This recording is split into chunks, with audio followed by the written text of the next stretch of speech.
Good morning everyone, have a nice day. Vivekananda school की online class में आप सभी का बहुत बहुत हार्दिक स्वागत है। और आज अपन बात करेंगे क्लास 9 की। क्लास 9 के अंदर अपना सब्जेक्ट है विज्ञान, और विज्ञान विषय के अंदर अपन ने जो अपना चैप्टर था अपने कल ही स्टार्ट किया था, और उस चैप्टर का नाम था कार्य तथा ऊर्जा के बारे में। जैसा कि मैंने आपको पिछली क्लास के अंदर कार्य के बारे में बता दिया था कि कार्य क्या होता है, कोई भी वस्तु है जो किस उस पर क्या लग रहा है, कोई बल लग रहा है, और बल लगने के तत्पश्चात वो वस्तु यदि विस्थापित होती है तो वो क्या कहलाता है, कार्य कहलाता है। कार्य करने की जो दर होती है उसी को ही अपन किस में नापते हैं, जूल के अंदर नापते हैं। या फिर मैंने आपको एक चीज और बताई थी कि जो कार्य का मात्रक होता है न्यूटन प्रति मीटर या फिर जूल के द्वारा इसको मापा जाता है। अपन ने क्या किया था कि जो कार्य था इसका एक क्वेश्चन अपन ने कर लिया था, और जैसा कि मैंने आपको बताया था कि जो कार्य होता है वो बल और विस्थापन का जो गुणनफल होता है उसको ही अपन क्या बोलते हैं, कार्य कहा जाता है। कार्य के अंदर क्या होता है, W बराबर एफ एस। जो F क्या होता है यहाँ पर, बल होता है, और F जो होता है वो क्या होता है, विस्थापन होता है, और W को अपन क्या बोलते हैं, कार्य कहते हैं। तो हम ये कहेंगे कि बल और विस्थापन जो है इन दोनों का आपस में जो गुणनफल होगा इसी को हम क्या बोलेंगे, कार्य कहते हैं। मैं आपको एक चीज और बताना चाहता हूँ आज कि जो F है, इसके अंदर जो F है इसको हम ऐसे भी लिख सकते हैं कि F बराबर क्या होता है, ma लिखा जा सकता है, या फिर हम इस तरह से लिखें F बराबर mg भी हम लिख सकते हैं। कुल मिला के आपके जो सिलेबस के अंदर है F बराबर क्या है, mg है। m का मतलब क्या होता है, वस्तु का द्रव्यमान, और g का मतलब होता है वस्तु का त्वरण। ये F बराबर mg जो है वो हमारे इस सवाल के अंदर काम आएगा। तो लेट्स अपन स्टार्ट करते हैं गाइस। उदाहरण नंबर 11.2। हमने ये कहा कि एक कूली 15 किलोग्राम का बोझ धरती से 1.5 मीटर ऊपर उठाकर अपने सिर पर रखता है। एक कूली है जो 15 किलोमीटर का बोझ धरती पे से उठाकर के कहाँ रखता है, अपने सिर पर रखता है। आप सभी को पता होना चाहिए कूली क्या होता है। एयरपोर्ट पर जो सामान उठाने वाले होते हैं उन सभी को क्या बोला जाता है, कूली कहा जाता है। ठीक है, ये कह रहा है आगे कि उसके द्वारा बोझे पर किए गए कार्य का हमें परिकलन करना है। आप सवाल के अंदर देखो क्या कह रहा है, कार्य का परिकलन करना है। क्या क्या दिया हुआ है, वस्तु का द्रव्यमान जो है हमारे पास, वस्तु का द्रव्यमान, आप सभी को पता है वस्तु का जो द्रव्यमान है वो कितना है हमारे पास, 15 किलो, 15 केजी।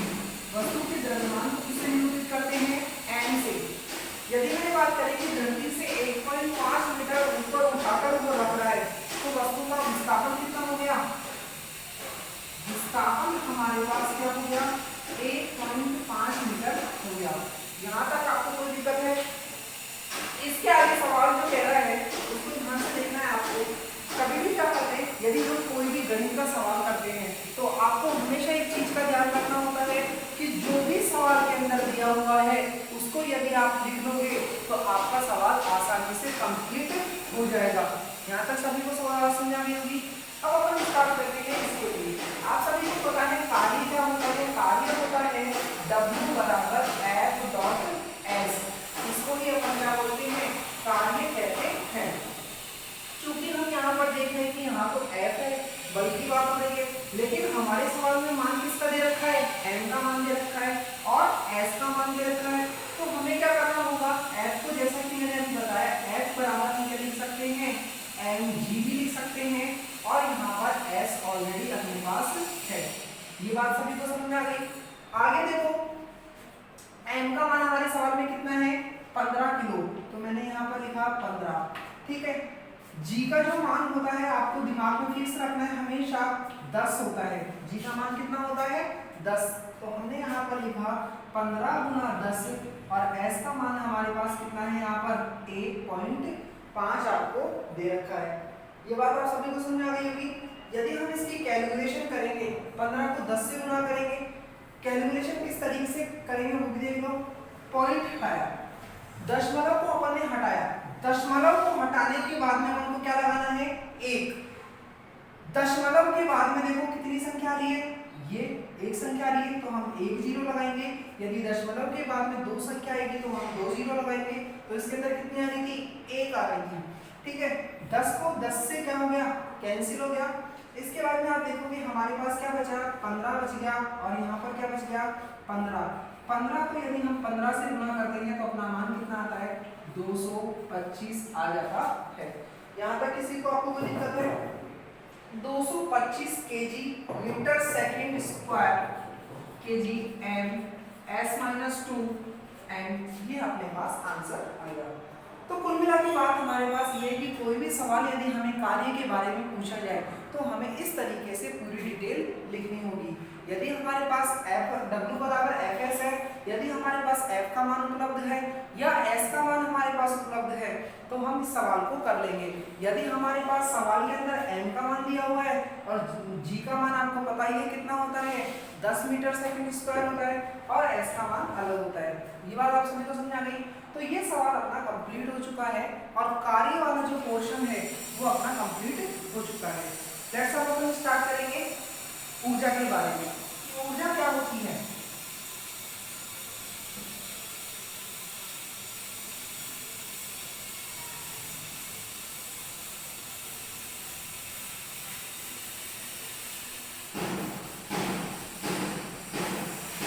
अब मेरी बात करें ऊर्जा की।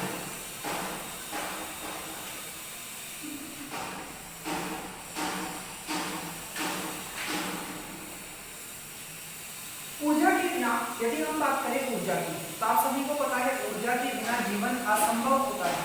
ठीक है, हम कह सकते हैं कि ऊर्जा की मात्रा लगातार क्या होती चली जा रही है, दिनों दिन बढ़ती चली जा रही है। तो हम ये भी कह सकते हैं कि जो ऊर्जा की मात्रा दिनों दिन बढ़ती चली जा रही है। तो आप सभी को ये भी पता होगा कि जो ऊर्जा है उसके अंदर सूर्य के प्रकाश से हम ऊर्जा देते हैं। आपने देखा होगा कि सूर्य के प्रकाश में यदि हम कपड़ों को सुखा दें, जैसे हम छत पर कपड़े सुखाते हैं तो आप सभी को पता है छत पर कपड़े सुखाने के कुछ देर पश्चात वो कपड़े क्या होते हैं, सूख जाते हैं। आप सभी को एक चीज और मैं बता दूं कि सूर्य के प्रकाश से मनुष्य ऊर्जा ग्रहण करता है। जो ऊर्जा ग्रहण करता है वही ऊर्जा क्या करती है, उसको कार्य करने की क्षमता प्रदान करते हैं। यदि मैंने सपोज करो मान लो एक लकड़ी का गुटका है, एक लकड़ी के गुटके के ऊपर यदि मैं कील ठोक रहा हूँ तो कील ठोकने के बाद में आप सभी को पता है क्या होगा, जैसे ही मैंने उसके ऊपर कील ठोका, जैसे ही मैं ठोकते जाऊंगा उसको ऊर्जा देते जाऊंगा, मैं अपने हाथ से ऊर्जा देते जाऊंगा तो वो क्या होगी, ठुकती चली जाएगी और एक समय ऐसा आएगा जब कील क्या हो जाएगी इसके अंदर ठुक जाती है। यदि मैं बात करूं कि मान लो किसी वस्तु को मैं उठा रहा हूं तो उठाने के लिए मैंने क्या किया, ऊर्जा ग्रहण का ऊर्जा होनी चाहिए, उठाने के लिए क्या होनी चाहिए, क्षमता होनी चाहिए। यदि हमारे पास क्षमता है, ऊर्जा खर्च होगी तो भी क्या हम करेंगे, उस वस्तु को हम उठा पाएंगे। जैसा कि आपने बच्चों के खिलौने देखे होंगे, बच्चों के खिलौनों के अंदर क्या होता है, मान लो कोई बच्चों का खिलौना है बस या कार, उसके अंदर मैंने चाबी भरी, चाबी भरने के बाद में आप ये देखोगे कि जैसे ही हम चाबी को छोड़ देते हैं, हटा लेते हैं, तो वो क्या होती है, कार या बस क्या करने लगती है, चलने लग जाती है। क्यों? क्योंकि हमने उसे ऑलरेडी क्या कर दी, ऊर्जा दे दी है। तो हम ये कहेंगे कार्य करने की क्षमता, कार्य करने की क्षमता को ऊर्जा कहा जाता है।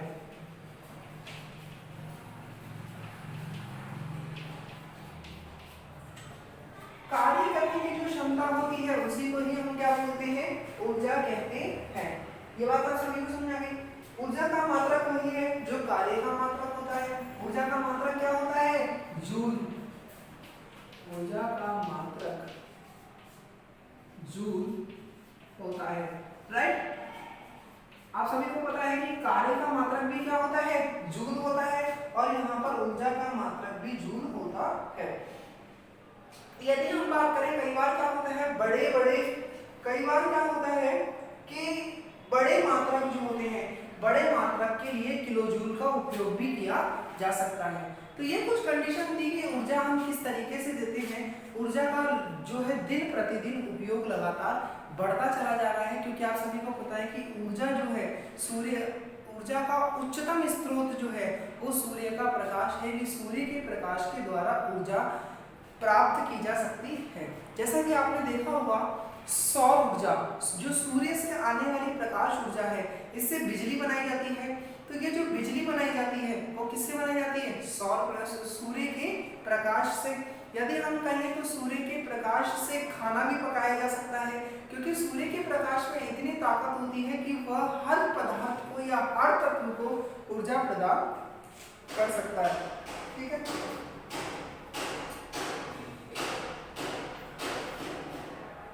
अब मैं बात करूं ऊर्जा के कुछ रूपों के बारे में। ऊर्जा के रूप, ऊर्जा के रूप क्या होते हैं वो ध्यान से देखिए आप।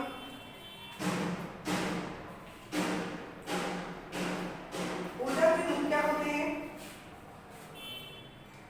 मान के चलो सपोज दैट अपन ने ये कहा ऊर्जा के बहुत सारे रूप होते हैं। सौभाग्य से जिस हम संसार में रहते हैं उस संसार के अंदर अनेक रूपों में ऊर्जा विद्यमान है। जैसे हम कह सकते हैं गतिज ऊर्जा के रूप में विद्यमान है, या हम कह सकते हैं स्थितिज ऊर्जा के रूप में विद्यमान है, या हम कह सकते हैं ऊष्मीय ऊर्जा के रूप में, रासायनिक ऊर्जा, विद्युत ऊर्जा। तो हम ये कहेंगे कि ऊर्जा जो है कई तरीके से प्राप्त की जा सकती है और ऊर्जा के कई रूप होते हैं जो कि मैं आपको अभी बता देता हूँ। जैसे मैंने कहा गतिज ऊर्जा, स्थितिज ऊर्जा,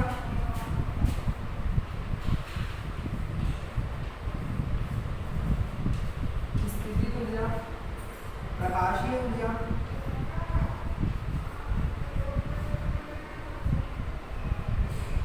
या फिर हम बात करें ऊष्मीय ऊर्जा,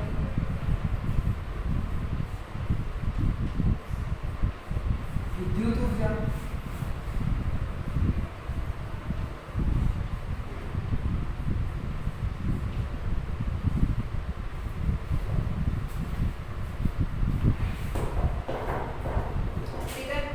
सभी क्या है कई प्रकार की ऊर्जाएं हैं जिनका भविष्य में या संसार के अंदर अलग अलग तरीके से इनका उपयोग किया जाता है। पहले हम स्टार्ट कर लेते हैं गतिज ऊर्जा के बारे में। गतिज ऊर्जा क्या होती है? Let's start.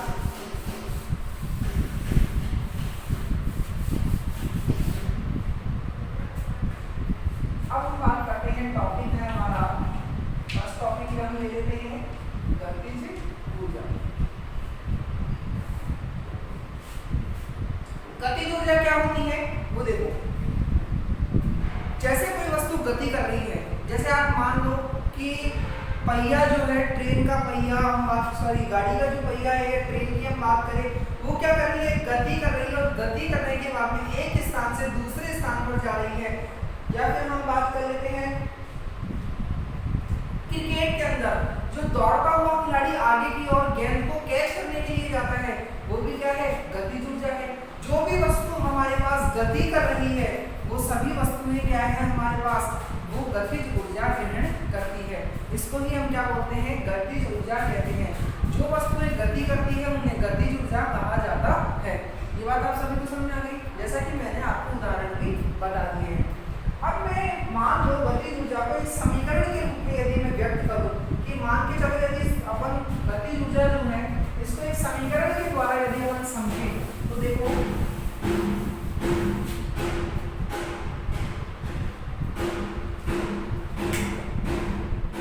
कि m द्रव्यमान की कोई वस्तु है जिसका द्रव्यमान तो हमारे पास क्या है?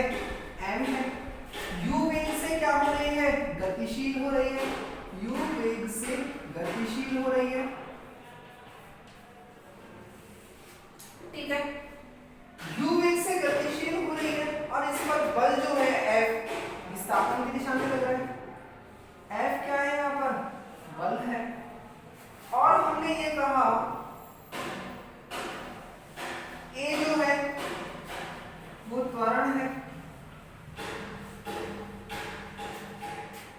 m किसी वस्तु का द्रव्यमान, u वेग है। u वेग से कोई वस्तु क्या कर रही है? गति कर रही है, और F उस पर बल लग रहा है और उसका त्वरण है a। तो मैं सभी संबंधों को ध्यान में रखते हुए मैं एक समीकरण लिखता हूं कि एक समान त्वरण वेग से, ये क्या है? त्वरण a। अब सुनना मैं क्या कह रहा हूं कि एक समान त्वरण से यदि कोई वस्तु u वेग से गतिशील है तथा उसका u तो क्या है, प्रारंभिक वेग है, और उसका अंतिम वेग यदि v है तो हम उसे एक निम्न समीकरण के द्वारा दर्शा सकते हैं। जैसे मैंने कहा w बराबर हमारे पास हो सकता है f गुणा v square minus u square upon 2a। ठीक है, आप सभी को पता है f बराबर हम क्या लिख सकते हैं, ma भी लिख सकते हैं और mg भी लिख सकते हैं। तो f बराबर हो गया ma, यहाँ हो गया v square minus u square upon 2a। ठीक है, ये a से a क्या हो गया, यहाँ पर कैंसिल हो गया और हमारे पास समीकरण बनी m into v square minus u square upon 2। ये बात आप सभी को समझ आ गई मेरे हिसाब से। एक बार दोबारा रिपीट कर देता हूँ, ध्यान से देखना। m द्रव्यमान की कोई वस्तु है जो u वेग से गतिशील है, ठीक है, और f उस पर क्या लग रहा है, बल लग रहा है, और a उस वस्तु पर क्या है, त्वरण है। तो मैंने क्या कहा कि कोई वस्तु है जो एक समान वेग v से गतिशील है। एक समान वेग क्या है, v से गतिशील है। v जो है उसका प्रारंभिक वेग है और उसका अंतिम वेग क्या है, सॉरी u जो है उसका वो प्रारंभिक वेग है और उसका अंतिम वेग क्या है, v है, और a क्या है, उसका त्वरण है, और f क्या है, उसका बल है।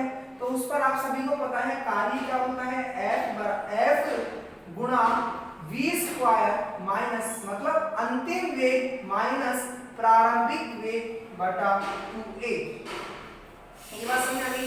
f को हम क्या लिख सकते हैं, f को हम ma लिख सकते हैं, ma। आप सभी को जैसा कि मैंने अभी पहले बताया था, f बराबर हम क्या लिख सकते हैं, ma। यहाँ पर है v square minus 2a, a से a कट गया, यहाँ पर हमारे पास क्या बचा, m as it is, v square minus u square as it is, upon में क्या बचा 2। तो इसको अपन गतिज ऊर्जा की समीकरण लिखते हैं।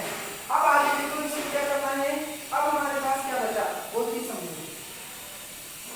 इस समीकरण को आगे देखो, यहाँ पर मैं इसको इस तरीके से लिख सकता हूँ कि 1/2 m v square minus u square लिख सकता हूँ। यदि प्रारंभिक वेग क्या हो, 0 हो। हमने कहा यदि प्रारंभिक वेग u बराबर 0 हो। प्रारंभिक वेग 0 कब होगा, जब वस्तु क्या होगी, विराम अवस्था के अंदर होगी। यदि वस्तु विराम अवस्था के अंदर है या स्थिर अवस्था के अंदर है तो u का मान कितना हो जाएगा, 0 हो जाएगा। तो हम लिखेंगे यहाँ पर w बराबर 1/2 m और v स्क्वायर, u स्क्वायर का मान कितना हो गया, 0, तो इसका मान नहीं लेंगे। ठीक है क्या, ऐसे लिख देता हूँ v स्क्वायर माइनस 0। तो यहाँ बचा मेरे पास 1/2 m v स्क्वायर। यहाँ तक सभी को बात समझ आ गई है हिसाब से। तो उसके बाद में हम कहेंगे कि m द्रव्यमान की वस्तु u वेग से क्या है, गतिशील है। m द्रव्यमान की कोई वस्तु है जो u वेग से गतिशील है, तो हम w को क्या लिख सकते हैं, अतः उसकी जो गतिज ऊर्जा होगी E के, वो कितनी होगी, 1/2 m v स्क्वायर। यहाँ तक आपको बात समझ आ गई। यदि कई बार क्वेश्चन में यह आ गया कि गतिज ऊर्जा की समीकरण को, गतिज ऊर्जा को समझाइए और गतिज ऊर्जा की समीकरण को व्युत्पन्न कीजिए, तो आपको गतिज ऊर्जा को समझाना है और गतिज ऊर्जा की समीकरण को इस तरीके से आपको व्युत्पन्न करना है। यहाँ तक आप सभी को समझ आ गया होगा। इसके जो एग्जाम्पल है गतिज ऊर्जा के, वो अपन नेक्स्ट क्लास में पढ़ेंगे और मैं उम्मीद करता हूँ कि आपको पढ़ाया हुआ बेहतर तरीके से समझ में आ गया होगा।